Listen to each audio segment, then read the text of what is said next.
დილა მშვიდობისა. თბილისის დროით ახლა არის ზუსტად 6 საათი და 27 წუთი. პრაქტიკულად ცარიელია თბილისის ქუჩები, მეთქი ამას თუ გეტყვით, გასაკვირი სულაც არ იქნება, ეს არ არის მნიშვნელოვანი. დილის დაახლოებით 6 საათზე, ანუ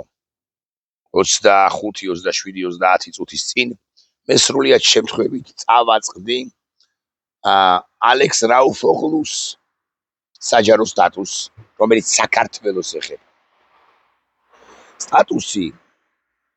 ასე იწყება: breaking new house NDAA. მე გითარგმნით, რასაც ამბობს ეს ჟურნალისტი კაცი, რასაც გამცნობს ეს ჟურნალისტი კაცი. წერს შემდეგს: წარმომადგენელთა პალატის, და ეს არის ძალიან მაგარი ამბავი, ძალიან მნიშვნელოვანი ამბავი და 1 საათში, საათნახევარში, 2 საათში და მით უფრო საღამოს, მათ შორის სახელმწიფო მედიის ყურადღების ცენტრშიც მოექცევა სწორედ ეს ამბავი. მოკლედ, წარმომადგენელთა პალატის ჰაუსის NDAA-ის ახალ სამუშაო ვერსიაში შეტანილი ჩანაწერი გაჩნდა. იმ ჩანაწერის ინიციატორია ბარემ გეტყვით კონგრესმენი ჯო ვილსონი, ასე მოძულებული საქართველოს დე-ფაქტო ხელისუფლების ქართული ოცნების ბანდის მიერ და ეს კონგრესმენი ვილსონი, იცით რომ მუდმივად ამ კონგრესმენ ვილსონს ესხმიან თავს, ხან პენსიონერს, ხან არაადეკვატურს, ხან მოსყიდულს, ხან პროვოკატორს უწოდებენ ხელისუფლებად წოდებული ბანდის წარმომადგენლები. მოკლედ, ვილსონი არის ინიციატორი. აქვე გეტყვით, რომ NDAA არის National Defense Authorization Act, ანუ ამერიკის შეერთებული შტატების ეროვნული თავდაცვის ავტორიზაციის აქტი. ეს არის ერთ-ერთი უმნიშვნელოვანესი ყოველწლიური კანონი, რომელშიც დამატებები შედის ხოლმე. განსაზღვრავს შეერთებული შტატების თავდაცვის პოლიტიკას, საგარეო პოლიტიკას ნაწილობრივ, ადგენს პენტაგონის პროგრამებს და პრიორიტეტებს, არეგულირებს სამხედრო ძალების საქმიანობას და ყოველწლიური აქტია ეს National Defense Authorization აქტი. ხშირად შეიცავს საგარეო პოლიტიკასთან და უსაფრთხოებასთან დაკავშირებულ დებულებებსაც. ხო და ამ National Defense Authorization Act-ში, ანუ NDAA-ში, ახალ სამუშაო ვერსიაში ჩნდება ახალი ჩანაწერი, პროექტია ჯერჯერობით და მოითხოვს ამ ახალი ჩანაწერის მიხედვით კონგრესმენი ვილსონი და არა მხოლოდ ის, რომ გასაიდუმლოებული ამერიკული შეფასება მომზადდეს საქართველოში რუსული და ჩინური სადაზვერვო ქსელების შესახებ თაობაზე. თავის მხრივ ეს ზომა ასახავს კონგრესში მზარდ ყურადღებას, როგორც თბილისის პოლიტიკური კურსის, ასევე კავკასიაში ჩინეთის მზარდი როლის მიმართ. NDAA-ის კიდევ ერთი დებულება პენტაგონს ავალებს მოამზადოს ანგარიში, თუ როგორ აპირებს სამხედრო თანამშრომლობას, სამხედრო ურთიერთობის პარგლებში საქართველოს ხელისუფლებასთან პოლიტიკური პატიმრების საკითხის წამოჭრას. ანუ თანამშრომლობთ, რასაკვირველია, სამხედრო მიმართულებით, მაგრამ ეს პოლიტიკური პატიმრები რომ ყავთ, ეს რა წესია, რატომ ყავთ? ამას ავალებს პენტაგონს, რომ გაარკვიოს ეს საკითხები საქართველოს ხელისუფლებასთან. თანამშრომლობთ, კიდევ ერთხელ ვიმეორებ, სამხედრო კომპონენტი მნიშვნელოვანია ჩვენს ურთიერთობებში, მაგრამ პოლიტიკური პატიმრების და სინდისის პატიმრების არსებობა თქვენს სივრცეში, თქვენს ქვეყანაში ეს რეალური პრობლემაა. კანონმდებლები მიუთითებენ ოპოზიციის ლიდერების, აქტივისტების, ანუ სინდისის პატიმრების და სხვა პირების დაკავებაზეც, რაც მიანიშნებს, რომ ადამიანის უფლებებთან დაკავშირებული შეშფოთება სულ უფრო მეტად უკავშირდება შეერთებული შტატების საქართველოსთან უსაფრთხოების სფეროში თანამშრომლობის საკითხს. ანუ თანამშრომლობთ, კიდევ ერთხელ ვიმეორებ, მაგრამ ადამიანის უფლებებს არ ხვევთ რა. ჩვენი თანამშრომლობა ისეთი ხარისხიანი, ისეთი მნიშვნელოვანი, ისეთი ტევადი, ისეთი ღირებული ვერ იქნება, რომ იცოდეთ მაინც. დოკუმენტი ასევე სახელმწიფო დეპარტამენტს, ანუ არა თავდაცვის უწყებას, არა პენტაგონს, არამედ სახელმწიფო დეპარტამენტს, საგარეო უწყებას ავალებს შეიმუშაოს შეერთებული შტატებისა და საქართველოს ურთიერთობის 5-წლიანი სტრატეგია პროგრამა, რომელშიც შეფასდება ორმხრივი ურთიერთობის მომავალი, ამერიკული დახმარების შესაძლებლობა საქართველოსთვის და ეს კანონი თუ იქნება მიღებული, ეს დამატებები თუ იქნება მიღებული, ბუნებრივია რომ ვალდებული იქნება სახელმწიფო დეპარტამენტი და პენტაგონი რომ შეასრულოს კანონის ეს მოთხოვნები და საქართველოს მზადყოფნა დასავლეთთან უფრო მჭიდრო ეკონომიკური ინტეგრაციისათვის. NDA, National Defense Authorization Act-ია ეს რომ ვიცოდეთ, იგი გითხარით რომ ამ ინიციატივის ავტორი არის გავრცელებს პირველ რიგში ჟურნალისტი ალექს რაუფოღლუ და აქვე გეტყვით კიდევ ერთხელ რომ ინიციატივის ავტორი არის საქართველოს დე-ფაქტო ხელისუფლების ქართული ოცნების ბანდის მიერ ესე მოზულებული პროვოკაციული შეკითხვების ავტორად შეფასებული მიჩნეული პირი კონგრესმენი ჯო ვილსონი, საქართველოს დიდი მეგობარი. ხა წინარე ისტორიას უნდა გავიხსენოთ, რა საკვირველია წინარე ისტორია არის ამგვარი. ხსენებულმა კონგრესმენმა ჯო ვილსონმა საქართველოს ხელისუფლების თაობაზე, საქართველოს ხელისუფლების ქმედებათა თაობაზე მხოლოდ შეკითხვა კი არ დაუსვა ამერიკის შეერთებული შტატების სახელმწიფო მდივან მარკო რუბიოს, რომელიც გარკვეული ალბათობით ბარემ იქნება შეერთებული შტატების რიგით 51-ე პრეზიდენტი 2029 წლის 20-21 იანვრიდან, ანუ შევა ოვალურ კაბინეტში და მთლად პირველი პირი გახდება გარკვეული ალბათობით, კიდევ ერთხელ ვიტყვი, თუმცა შეიძლება ასე არც მოხდეს, ამას დრო გამოაჩენს. მხოლოდ შეკითხვა კი არ დაუსვა ვილსონმა, არამედ საკუთარი შეფასებებიც გააცნო დამსწრე აუდიტორიას და მათ შორის მარკო რუბიოს საქართველოში შექმნილ ვითარებასთან დაკავშირებით და მარკო რუბიომ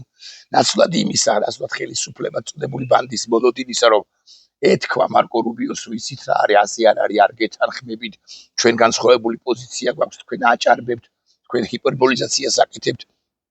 ჩვენ თანამშრომლობთ საქართველოს ხელისუფლებასთან, ყოველ შემთხვევაში ვიწყებთ და ასეთ აქცენტებს გთხოვთ კონგრესმენ ვილსონ ნუსვამთ. ნაცვლად ამისა მარკო რუბიომ თქვა, დაახლოებით კი არა პრაქტიკულად ზუსტად და სიტყვა სიტყვით გეტყვით გადმოგცემთ ეს წინადადება გეთანხმებით ყველაფერში თქვენ შეშფოთებას ჩვენ ვიზიარებთ ამავდროულად გეტყვით რომ საქართველოს ხელისუფლება მოგმართა წინადადებით როგორ წარმოგვიდგენია ჩვენ კითხვით როგორ წარმოგვიდგენია ჩვენ შეერთებული შტატებისა და საქართველოს ურთიერთობის განვითარება და ჩვენ ვუპასუხეთ და ეს კიდევ უფრო მნიშვნელოვანია რაც უპასუხა ვაშინგტონმა თბილისს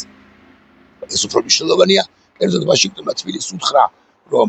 თქვენ უნდა შეცვალოთ ტრაექტორია, კარგი იქნება თუ შეცვლით ტრაექტორიას ეს პირველი და მეორე, თქვენ უნდა გამოასწოროთ ქცევა, რომ ეკონომიკური თანამშრომლობა, მათ შორის ბიზნეს თანამშრომლობა, ენერგეტიკის სფეროში თანამშრომლობა, უსაფრთხოების სფეროში თანამშრომლობა და ასე შემდეგ, უფრო მნიშვნელოვანი, უფრო ტევადი, უფრო ხირებული იყოს ჩვენ ორ სახელმწიფოს შორის. უკვე შემდგომ ბანდიტი ირაკლი კობახიძე გამოდის ანუ გუშინ და ამბობს, რომ ჩვენ არანაირი კითხვით არ მიგვიმართავს ამერიკის შეერთებული შტატებისთვის, ჩვენ უბრალოდ ვთავაზობდით, ახლაც ვთავაზობთ, რომ სუფთა ფურსლიდან დაიწყოს ურთიერთობა საქართველოსა და შეერთებულ შტატებს შორის, იმიტომ რომ წინა ადმინისტრაციამ, ბაიდენის ადმინისტრაცია იგულისხმება, ყველაფერი არია და 100% ურთიერთობის არევისაც სწორედ ბაიდენის და მისი ადმინისტრაციის ბრალია, რეალურად მე მკვიდრეა, ამდენიც არ უნდა აკრიტიკოს ტრამპის ადმინისტრაციამ ბაიდენის ადმინისტრაცია ტრამპმა, ბაიდენი ან მარკო რუბიო ბლინკენი, თუმცა ამ უკანასკნელთა პაეკრობა, ან მარკო რუბიოს კრიტიკული შენიშვნები ენტონი ბლინკენის მიმართ ჩვენ არ მოგვისმენია, რამდენადაც მახსოვს და რამდენადაც ყურადღება მაქვს მიქცეული, მოკლედ რა მნიშვნელობა აქვს, ამდენიც არ უნდა გაემიჯნოს ნებისმიერ შემთხვევაში ტრამპის ადმინისტრაცია არის მემკვიდრე ბაიდენის ადმინისტრაციისა, ეს ხაზი, როგორც ასეთი მით უფრო საქართველოსთან მიმართებაში გრძელდება და ამის გადასტურებელი არის ის, რომ ტრამპის ადმინისტრაციას აგრძელებს სასანქციო პაკეტს, სანქციებს საქართველოს ხელისუფლების წარმომადგენელთა და კერძოდ ბიზნე ივან, მათ შორის ბიზნე ივანიშვილის მიმართ, რომ ვიცოდეთ მაინც, ანუ არ ემიჯნება სულაც დღევანდელი ამერიკა, გუშინდელ ამერიკას, ტრამპის ამერიკა, ბაიდენის ამერიკას, ისე როგორც ბაიდენი არ ემიჯნება ტრამპს მანამდელს, 45 პრეზიდენტი როცა იყო ტრამპი მანამდელი არ ემიჯნება წინამორბედ პრეზიდენტს და ასე შემდეგ. მოკლედ ამბავიც ეს არის, რომ ეს განმგრძობითობა არსებობს მათ შორის საქართველოსთან მიმართებაში და კონგრესმენი ვილსონის მუდმივად დადანაშაულება სხვა ყველაფერთან ერთად მეტყველებს, რომ საქართველოს ხელისუფლება მრავალწერტილი არის ქაჯი, რომელსაც ვერც კონტექსტი ვერ წაუკითხავს, არც კონტექსტს არ კითხულობს და საერთოდ არ იცის არაფერი მსოფლიოში მიმდინარე პროცესების თაობაზე და ნაცვლად იმისა, რომ ხელი გაუწოდოს ამერიკის შეერთებულ შტატებს მართლაც, ახლა 1 თუ 7 თუ 10 კონგრესმენის გაშავებით, ქართულ სივრცეში გაშავებით არის დაკავებული ეს ქაჯი, ასე ვიტყვი, ხელისუფლება, მაგრამ ჩემი შეფასება რომ არ იყოს მხოლოდ და მხოლოდ აგიხსნით კიდევ სხვაგვარადაც, აგიკითხარით რომ ვილსონს და ეთანხმა მარკო რუბიო საკუთარი პასუხის 30 წამიანი 35 წუთიან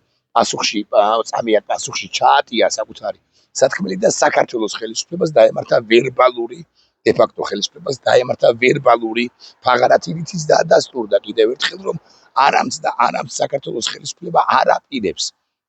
შეერთებულ შტატებთან ურთიერთობის გაუმჯობესება გამოსწორებას და სიტყვები რომ ჩვენ სუფთა ფურცლიდან გვინდა სტრატეგიული ურთიერთობის განახლება თუ დაწყება შეერთებულ შტატებთან ის უმნიშვნელოვანესი პარტნიორი უნდა იყოს ჩვენი ქვეყნისათვის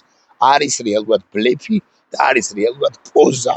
პოზა ნებადართული ამასთან კიდევ ერთხელ ხაზგასმით ამასაც ხაზგასმით ვიტყვი წვანეანთებული ნებადართული მოსკოვის მიერ თქვენ ეს ცადეთ თქვენ ეს თქვით ამერიკის შეერთებული შტატები და თქვენ მიიღებთ იმ პასუხს, რასაც მიიღებთ და მე გეკეთებათ სათქმელი, რომ თქვენ შესთავაზეთ შეერთებულ შტატებს და ვაშინგტონს კონკრეტულად ურთიერთობის განახლება, ხოლო იქიდან გარკვეული პირობები წამოგიყენეს და ამიტომაც ვეღარ იწყებთ თანამშრომლობას თუ ურთიერთობას ვერ ანახლებთ შეერთებულ შტატებთან. მაზაზა შათილიშვილის წერილი გამოქვეყნდება უახლოეს ხანებში, უახლოეს დღეებში აბსოლუტურად დარწმუნებული ვარ და სწორედ ეს აქცენტები იქნება გაკეთებული იმ წერილში. ზაზაშათილიშვილი, ბიზინა ივანიშვილის პირით ითქვის, რომ შეერთებულ შტატებთან ურთიერთობას აზრი არ აქვს, იმიტომ, რომ შეერთებული შტატები გარკვეულ პირობებს გვიყენებს ჩვენ სუვერენულ სახელმწიფოს და პირობებით შეერთებული შტატები ელაპარაკოს მის ვასალებს, ჩვენ მას ვასალები ამერიკის შეერთებული შტატებისა უბრალოდ არ ვიქნებით, იმიტომ რომ და ზაზაშათილიშვილი ფრთებს გაშლის და თბილისის და ილაპარაკებს იმაზეც, რომ 1700 წლის წინ მივიღეთ ქრისტიანობა მაშინ, როდესაც ამერიკის კონტინენტზე ყოველ შემთხვევაში დღევანდელი ამერიკელების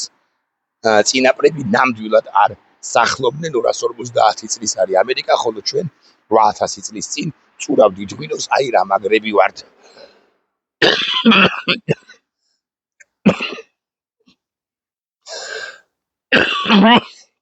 იბოდიშებთ, ამგვარი აქცენტები იქნება დასმული შათილიშვილი ფილოსოფოსის იმ ეპისტოლეში, რომელსაც უახლოეს ხანებში ვიხილავთ. ეს ძალიან მნიშვნელოვანია, მაგრამ შათილიშვილზეც რომ არ შათილიშვილშიც რომ არ ჩავჭეთ, შათილიშვილზეც რომ არ ვილაპარაკოთ მაინც და მაინც, კიდევ ერთხელ გავიმეორებ, თავდაცვის ავტორიზაციის აქტში ეს ცვლილებები და მატებები თუ შევა, ამ შემთხვევაში პენტაგონი მიაქცევს ყურადღებას სამხედრო თანამშრომლობას ასაკურვილეს საქართველოსთან, მაგრამ დაინტერესდება რა გავლენები აქვს ჩინეთს, კავკასიის რეგიონში ზოგადად და საქართველოში უფრო კონკრეტულად. დაინტერესდება რატომ ყავს მზიამაღლობელი ანდროჯი ჩინაძე და კიდევ 10-ობით კი არა, ლამის 100-ობით პატიმარი დაპატიმრებული საქართველოს დე-ფაქტო ხელისუფლებას და იტყვის ხაზგასმით ამბობ ამას, რომ სამხედრო თანამშრომლობა კი მნიშვნელოვანია, მაგრამ სამხედრო თანამშრომლობაც ვერ იქნება ჯეროვანი, ვიდრე თქვენ გყავთ პოლიტიკური პატიმრები და სინდისის პატიმრები. აქვე ძალიან ბევრი მოქალაქე და სამართლიანადაც მიიჩნევს, რომ ტრამპის ადმინისტრაციისთვის მეორე ხარისხოვანია თითქოს ადამიანის უფლებები, მაგრამ როდესაც საქართველოსნაირ ქვეყანას, რომელშიც უზარმაზარი ინვესტიციები აქვს ჩადებული ინტელექტუალური მათ შორის ამერიკის შეერთებულ შტატებს 10 წლეულების განმავლობაში ეხება საქმე, ადამიანის უფლებები მეორე ხარისხოვანი ვერ იქნება. რასაკვირველია, ამერიკა is first, ხო ამერიკა არის პირველი, გასაკვირველია ამერიკა არის მნიშვნელოვანი ამერიკული ინტერესი, ამერიკული სტრატეგიული ინტერესი, მაგრამ საქართველოს გარდა იმისა, რომ ევალება ამერიკული ინტერესის ქართული ინტერესთან თანხმედრაშია ეს გატარება კავკასიის რეგიონში ან უფრო ფართოდ, ასევე ევალება ამერიკის ინტერესი არის აქ დემოკრატია, აქ მეტი დემოკრატია, იმიტომ რომ ჩვენ არ გვაქვს ნავთობი აზერბაიჯანივით, ჩვენ ვერ ვაძლევთ საკუთარ თავს, არც უნდა ვაძლევდეთ ცხადია აზერბაიჯანის მსგავსად ჩაკეტილი სახელმწიფოს შექმნის უფლებას ვერ ვაძლევთ საკუთარ თავს, ასე შემდეგ და ასე შემდეგ. ჩვენი სავაჭრო ან ჩვენი კოზირი თუ გნებავთ ასე ვიტყვი, არის სწორედ მეტი დემოკრატია, რომ აქ მეტი ამერიკული ინტერესი განხორციელდეს. კარგად ხსნი, თუ აქ იქნება მეტი დემოკრატია, მეტი ლიბერალური დემოკრატია, თუ მაინც და მაინც ეს სიტყვა აქციებულით ზოგადად დემოკრატია, ადამიანის უფლებები არ იქნება შელახული, ამ შემთხვევაში იქნება ამერიკული ინტერესები გათვალისწინებული და განხორციელებული ამ ქვეყანაში. ეს ბანდა ხელისუფლებას ვერ გაუგიარა. შეეხება ამ თავდაცვის ავტორიზაციის აქტის შესატან ცვლილებებს და კონგრესმენ ჯო ვილსონის ინიციატივას, რასაც გვამცნობს ალექს რაუშოღლუ, ეს ძალიან მნიშვნელოვანი ამბავია.